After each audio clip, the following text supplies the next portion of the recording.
Have you ever wondered why you react to certain situations the way you do? Or, why you seem to be drawn to the same exact types of people over and over again? Well, the answer might just lie in this hidden blueprint, a set of plans that was drawn up way back in your earliest years. And it's quietly guiding how you live, love, and see the world today. But before we really get into unpacking that blueprint, let's just clear the air a little bit. When I say the word psychoanalysis, what's the very first thing that pops into your head? I'm willing to bet it's probably something like a leather couch, maybe a kind of stern-looking guy with a beard, or just that old cliche of blaming your parents for absolutely everything, right? Well, those images are famous for a reason, but the reality? It is so much more interesting. So let's just go ahead and push past that couch, get beyond all the cliches, and get to the real heart of what this is all about. I absolutely love how one theorist, Terry, put it. She said the field is so much more complicated than the oral, phallic, blah, blah, blah you might kind of remember from a Psych 101 class. And you know what? She is totally right. And that right there is the real shift. This isn't about finding someone to blame for your past. Nope. It's about understanding it. It's about seeing how our earliest experiences leave this lasting imprint, shaping the very way we react to the world, even today.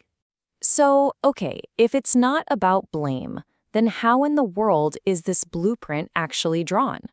Well, it really boils down to two simple but honestly super powerful ideas about how our minds get built from the ground up. First up, we've got something called the epigenetic principle, which I know sounds super complicated, but it's really not.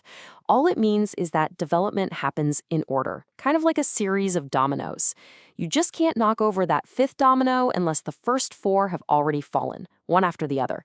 Each stage literally enables the next. And the second big idea here is that this blueprint isn't drawn in one big dramatic moment. I mean, think about it. A parent yelling at you one time doesn't define your entire childhood.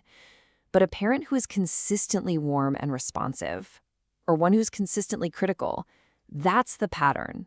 That's what gets etched into our internal wiring. And this is where that idea of a template really comes into play. These repeated patterns, they form a kind of emotional template that we just carry around with us. It becomes our unconscious default setting for how we approach everything. New friendships, new jobs, new relationships, the whole shebang. Okay, so what does this building process actually look like? And, what happens if the foundation ends up with a few cracks in it? All right, here's a really simple way to think about it. Imagine a baby first develops basic trust with their caregiver. That's like getting a huge deposit into your emotional bank account. Now, with all that trust in the bank, you feel secure enough to spend some of it on taking risks, like learning to be independent. And once you have that confidence, well, you could invest it in the next big job, learning and achieving in school. You see, each step literally pays for the next one. Okay, I get it. This might sound pretty deterministic, right? Like, if your blueprint has flaws, are you just stuck, doomed to repeat the past forever and ever? No way, absolutely not. And this is where our own adaptability comes in, and it's pretty incredible. We have this innate ability to compensate for things. We're resilient. If we didn't get something we needed early on, we actually go out and actively search for it somewhere else, in a supportive teacher, a kind grandparent, a really great friend, to help us build whatever was missing. In fact, our drive to grow and develop is so strong that we don't need a perfect childhood. We just need what's called an average, expectable environment. It's not about perfection at all, it's about being good enough. Just having the basic conditions that allow our natural drive to adapt and to flourish. And all of this leads us to what might just be the most hopeful and important idea of all. That blueprint, it's not finished. It is never too late to add to it. So the classic view was kind of that your personality is pretty much locked in by the time you're a teenager. But modern thinkers saw things way differently. They realized that we have this fundamental, lifelong drive to master our world and to connect with other people. Development doesn't just stop. It's a project that lasts our entire lives. And a huge part of that lifelong project is this idea of self-objects. Now, it's a clunky word, I know, but the concept is so powerful. A self-object is anyone, or even anything, that helps you feel like you. It could be a partner, a mentor, your favorite band, or even a deeply held belief. It's anything that helps you feel stable and whole. And these self-objects, they provide three key things that we need our entire lives. We need mirroring, that feeling of being truly seen and understood by someone else. We need idealizing, to have heroes and people we admire and look up to. And we need twinship, that amazing Me Too feeling of knowing you belong with your people. And what happens when we don't get one of these things when we really need it? Well, that's called a narcissistic injury.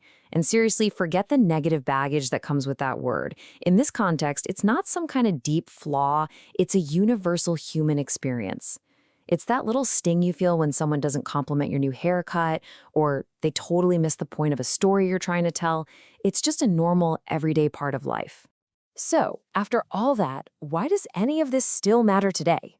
Well, because understanding your blueprint is kind of like having a map to your own inner world.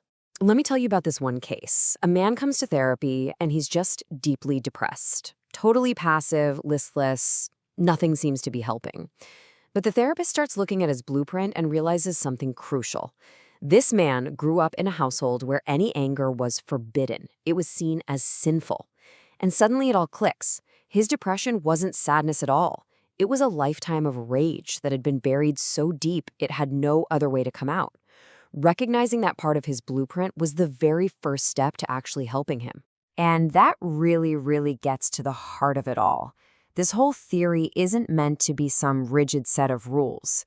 It's way more like a conceptual scaffolding, a sturdy framework that we can use to start making sense of our own really complex internal world. It's a way to understand those quiet, invisible forces that shape our lives. You know, why we react the way we do, why we choose the partners we choose, and why we sometimes just can't help but get in our own way. So, I'll just leave you with a question to think about.